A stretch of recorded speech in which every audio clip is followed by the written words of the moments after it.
oops moments in worship? I've got a few. I remember growing up the one time where where the guys that were preparing the Lord's Supper, they ran out of juice and they ran down to the store to get some, and they didn't look very carefully and they grabbed some cran grape instead of regular grape, and you could see it on everybody's faces as the Lord's Supper was passed around.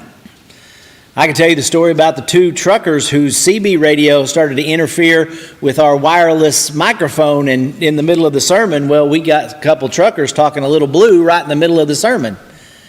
They happen, right? Everybody knows that moment when something didn't go the way it was supposed to, right? And it's kind of even more comical because it's a setting of worship that's solemn and reverent. And, you know, if you do something every week, every couple of times a week, you're going to find some times where you mess it up, where things go wrong. There's going to be mistakes. But what happens when those mistakes are careless ones? When the mistakes that come up in worship are not necessarily because of some event that just happened, but rather a reflection of the way we worship and the care and the attitude that we put into it. Today I want to look at three stories. Three stories of worship from the Old Testament, three stories where things went wrong. And I want to look at what these stories have in common and what they may be teaching us about how we should view the worship of God. So let's first go to Leviticus chapter 10, the story of Nadab and Abihu. Nadab and Abihu were the sons of Aaron. They were the priest. And it tells us in chapter 1 that Nadab and Abihu, the sons of Aaron, took their respective fire pans, and after putting fire in them, they placed incense on it and offered strange fire before the Lord, which he had not commanded them. Then fire came out from the presence of the Lord and consumed them, and they died before the Lord. And Moses said to Aaron, "It is what the Lord spake, saying, by those who come near to me, I will be treated as holy. Before all my people, I will be honored." So Aaron therefore kept silent. Nadab and Abihu are preparing to go to worship. They are preparing the fire pan like they had probably done hundreds of times before. They go to offer it, but in this time it says they offered strange fire. I can't tell you what strange fire it was. I don't know if it was how they lit it. I don't know if it was what they used to make it. But in the end, it was not what God had commanded them. And because of this act of irreverence, God's fire lashes out at them, and they die before the Lord. You can imagine how upset Aaron would have been. Those were his two sons that had just died, but even Aaron couldn't say or wouldn't say anything because he knew the mistake had been made. They had done what they weren't supposed to do. We don't know why they did it. Pretty good speculation comes from a few verses down in Leviticus chapter 10 and verse 9, where God speaks to them and says, "Do not drink wine or strong drink, neither you, your sons, when you come into the tent of meeting, so that you will not die." After this incident, God puts it in writing and says, "I don't want you ever to come into this place where you're not in a state that you should be. Don't come in here intoxicated." They might have been drinking, and because of that, they weren't paying attention to what they were doing. They may have been drinking, and because of that, they really didn't have much care about what they were doing. But regardless of what caused it, it happens. They come to the house of the Lord, and they offer before him something that he told them he'd never told them to do. And they die because of it. Story number 2. This one comes from 2 Samuel chapter 6. It's a story about the ark being returned to Israel. You see, during the days of Saul, the Ark of the Covenant, that thing that had led them out of Egypt, that holy piece of furniture that represented God's presence, had gotten captured and taken to the Philistines. Well, God made sure that the Philistines could not do anything with that. In fact, he made it such that they got rid of it, and they took it back to the edge of their territory on the border with Jerusalem, and that's where it sat for years. Until finally David determines that the Ark of the Covenant needs to be in Jerusalem with a capital of God's people, his town. And so David decides to go and get the ark and to bring it back home. And it is a celebration. They are happy. They're clapping. And then something happened. You see, as they were bringing it back in verse 3, it said they placed the ark of the God on a new cart. They might bring it from the house of Abinadab, which was on the hill, and Uzzah and Io, the sons of Abinadab, were leading the new cart. They brought out this brand new cart that had never been used, a sign that it was special. They put the ark on it, and they began to lead it in a procession to head back to Jerusalem. And then it happens in verse 6. But when they came to the threshing floor of Nacon, Uzzah reached out towards the ark of God and took hold of it, because the oxen had upset it. And the anger of the Lord burned against Uzzah, and the Lord struck him down there for his irreverence. And he died before the ark of the God. Uzzah was just trying to keep the ark from falling to the ground. How embarrassing would it be to take this big show, this big deal about the ark coming in, and because the ox trips over as it's walking and the cart begins to stumble, he doesn't want it to hit the ground, so he reaches out to steady it. But God is not happy. And Uzzah dies on the very spot which he touched the ark of the Lord. He was struck down, the text says, for his irreverence. How is it irreverent? He's trying to protect the ark. He's trying to support the ark.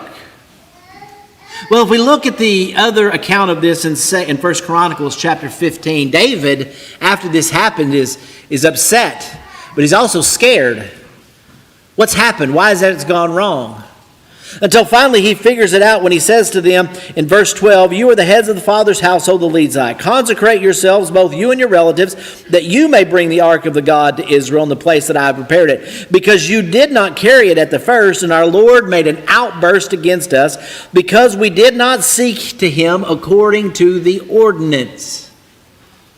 This time David goes to the Levites, the people who were authorized to carry the ark.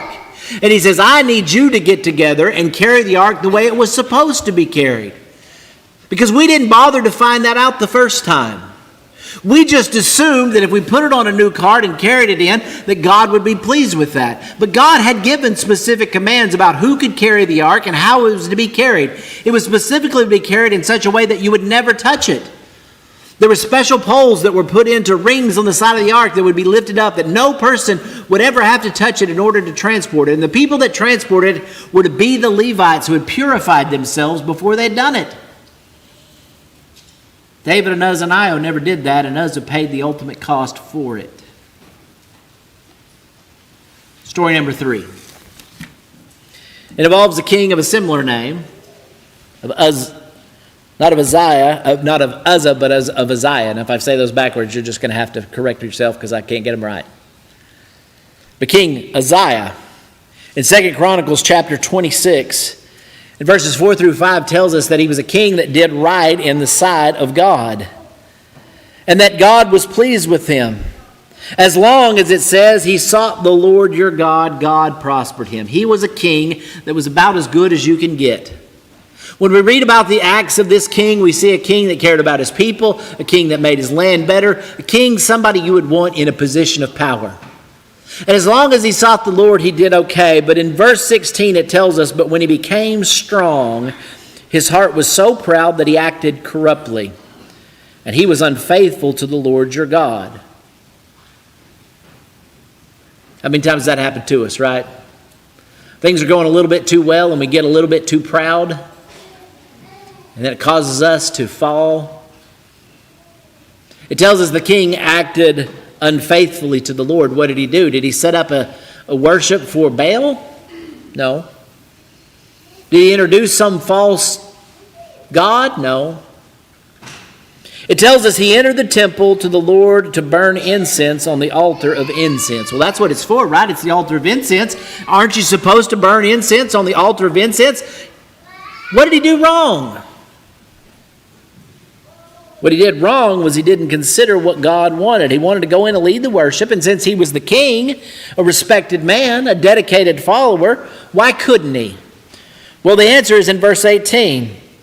When the priests stand up and they opposed Uzziah the king and said to him, "It is not for you, Uzziah, to burn incense on the Lord, but for the priest, the sons of Aaron, who are consecrated to burn incense.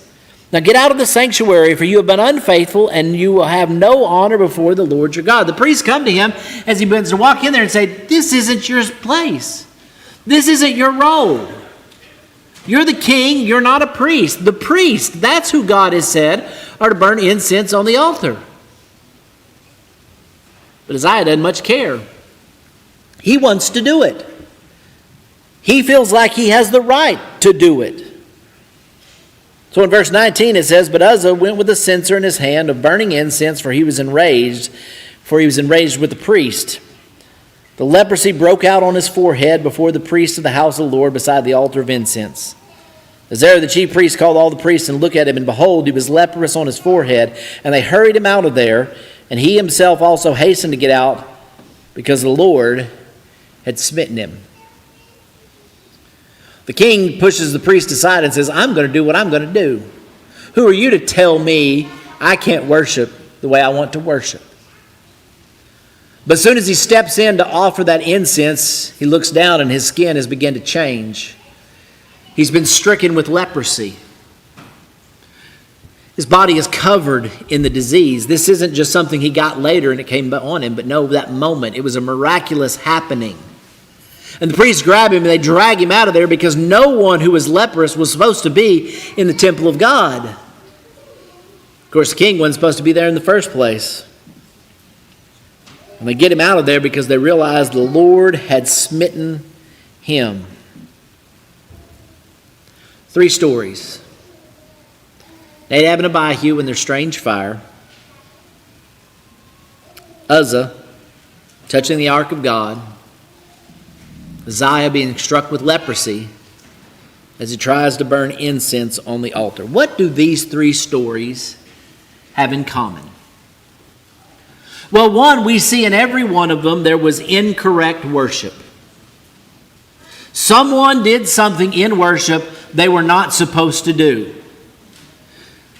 Nadab and Abihu put their strange fire on the altar. It wasn't commanded them for them to do that, but they did it anyhow, and they suffered their fate. Uzzah touched the ark of the God, which he wasn't supposed to do because the ark was never supposed to be on a cart, so it would never be able to stumble or fall. But he did it, and he caused God to lash out against him. King Uzziah went to worship in a place that he wasn't authorized to go in, to do something he hadn't been commanded to do.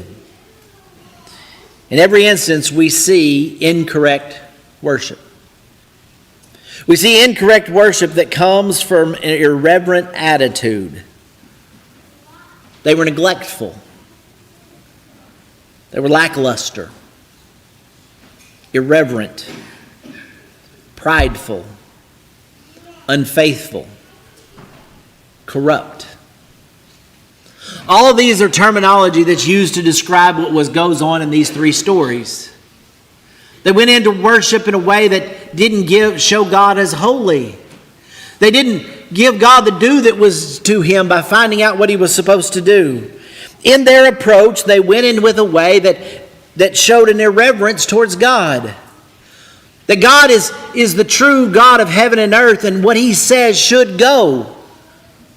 If you're going to worship God, you should at least know how he wants to be worshiped. If he is the God of the universe and it's all powerful, you shouldn't approach him like it's no big deal. Because we see in all 3 instances an ignoring approach. Either they didn't know, they didn't care, or they didn't care to know. But in every one of these stories, we see someone ignoring what they should have not ignored. They didn't bother to find out the right way to carry the ark. They didn't consider that strange fire was not authorized. They didn't listen to those who said to them, "You can't go in there and offer this. It's not for you, O king, to do. It's for the priest." But they ignored. You know, we use these 3 stories oftentimes. I've used each and every one of them as an example of why we need to follow authorized worship. That God has given us a way he wants to be worshiped. He has given us in his commandments certain things that he authorizes for us to do. And because he authorizes these things, that's the way we should do it. No more, no less. We shouldn't add to by saying, well, God probably will like this, so we can go ahead and add it. Or we shouldn't take something away and say, because I don't particularly care for that, so I'm not going to do that approach. No, we know that God has commanded something. We know He has set down something forth in His Scriptures, so we should follow it because He's God. But I want you to notice what all these stories also have in common. God's reaction. Notice what the texts say. Fire came down from the presence of the Lord and consumed them. God struck him down there. God made an outburst on us. The Lord had smitten him. Every time one of these acts of worship happened, God reacted. He took it personally. God didn't just look and say, oops, no big deal, you're trying. God looked and said, no, I don't allow that. And God's anger and God's nature is revealed before the people. He is a holy God. And God lashes out. When we ask the question of how we worship God, does it matter? Well, it most certainly matters to God. And when God's people come before Him in an incorrect way, with an irreverent attitude, or ignoring what He has told them to do, God reacts. It matters to Him. And if it matters to Him, it should matter to us. In our scripture reading this morning in Hebrews chapter 12 and verses 28 through 29. Therefore, since we have received a kingdom which cannot be shaken, let us show gratitude by which we may offer to God an acceptable service. The ESV there renders it as an acceptable worship. The term that's used here is used both ways. It can be translated as service, it can be translated as worship, because those two things were tied together in the minds of the original writers. What we do in order to worship God, how we live in order to give God glory. In other words, because of what God has done for us, because He has given us a place in His kingdom, because of what Christ has suffered and died for, because of how much God has loved for us, because He's placed us in His kingdom, it should have us show gratitude. How do we show gratitude? By offering to God an acceptable worship, an acceptable service. How? With reverence and awe. What does that mean? Reverence means you care enough to do it right. You care enough to find out what you should do. You care enough that before you go into that place, you have prepared yourself in order to worship. You don't enter in a state that might cause you to be irreverent. You don't come to that place without considering why you're there. With reverence and awe. How many times did Nadab and Abihu take in those incense in there? I don't know. It's been a while. The ark had been there for generations. They're just trying to make it right. What does it matter? So the king wants to offer incense on the altar. Why shouldn't he be allowed to? You see, because none of those men were approaching God with awe. Not putting him on the place that he deserved to be. They made him common, ordinary, unholy. Because holy means to be set apart, to be higher than. But when you put him on the back of an ox cart, or you just throw whatever out there fire you want to, or you just say we can do whatever we want whenever we want, then that's not making God holy. That's not approaching him with awe. Because our Hebrew writer tells us, for God is a consuming fire. There are certain things in this world that if you do not respect them, they can destroy you. We tell our young people when they get behind the wheel of the car the first time, they start to drive and they're excited, right? Because all the freedom it represents, all the opportunity it represents, but we tell them, you better be careful. This machine is powerful. If you let it get out of control, it could kill you and anyone you come across. But day after day, we forget that, right? We just get used to it and we hop in and we don't think about it. Sometimes we do that with the things in our house, right? We don't realize how powerful electricity is until we don't have it or it's uncontrolled. We don't realize how damaging a fire can be until it gets out from under us, right? Here he says God is a consuming fire. If we approach God with a lackluster attitude, if we approach God with just same old, if we approach God with an attitude that doesn't give him the awe and the respect that he's doing, we better be careful, because the fire of God is a consuming fire. And it burned Nadab and Abihu. And it struck down Uzzah. And it gave Uzziah leprosy.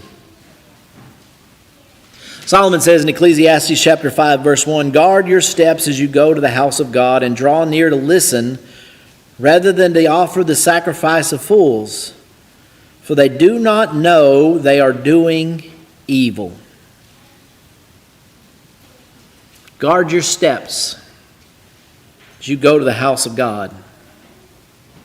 Don't go into saying, I know what I'm doing. Don't go in to tell him. He says, you stop and listen. Because you may be offering a sacrifice, but it's not a worthy sacrifice. It's a sacrifice of fools. Because you have no idea what you're doing. You don't know that you're doing evil. These passages, these stories should remind us of who God is and what he demands. And they should remind us of how we approach him. How do we approach God in worship? We're never going to be perfect. We're never going to do everything right. But at very least, we need to be respectful and reverent. We need to make sure the mistakes we make are not careless ones because we could care less. Because we're not putting the care that we need in as we go to worship him. Because God is too great and too powerful and too awesome for us to worship him with anything other than what he deserves and how he deserves to be worshiped. We have a phrase we use around our house. Every time somebody's looking for something and they can't find it, and they go to mom and say, where's it at? And she'll walk in and it's right there in front of you, and she goes, if you put in a little bit of effort, right? Trying to take care of something, I can't do it. And we say, if you put in a little bit of try. Is that how we go to God in worship? Are we putting in a little bit of effort? Are we putting in a little bit of try? Or have we lost that sense of reverence and awe that we should have before we worship our God? After all he's done for us, shouldn't we show gratitude by worshiping him the right way? If after all God has done for us, we cannot listen to him, why should we expect anything from him? When it comes to how we worship, when it comes to our salvation, are we listening to him? Don't expect that God will save you by means that you have created. Don't expect that God will save you because you're doing something when it's not the thing he's told you to do. If you haven't been obedient to the plan of salvation as Jesus has spelled it out for us, if you haven't followed that commands that have been given to us that we must believe in Jesus Christ, the one who saves, and we must turn from our sins in repentance, we can't be what we were. We have to change. We have to look at Jesus as Lord. Our words have to express that, and our lives have to live it. And we have to be reborn. Born again of water and spirit. United with Christ in his death so we will be raised in his resurrection. If we don't listen to him, how can we ever expect Him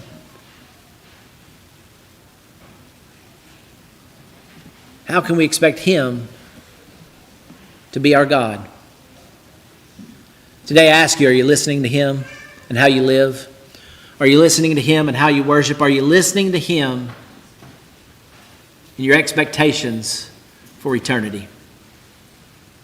Because if you don't listen to Him, you'll never get it right. Today, if you need to respond to the invitation of Jesus Christ, we offer you a chance to do so right now while we stand and sing.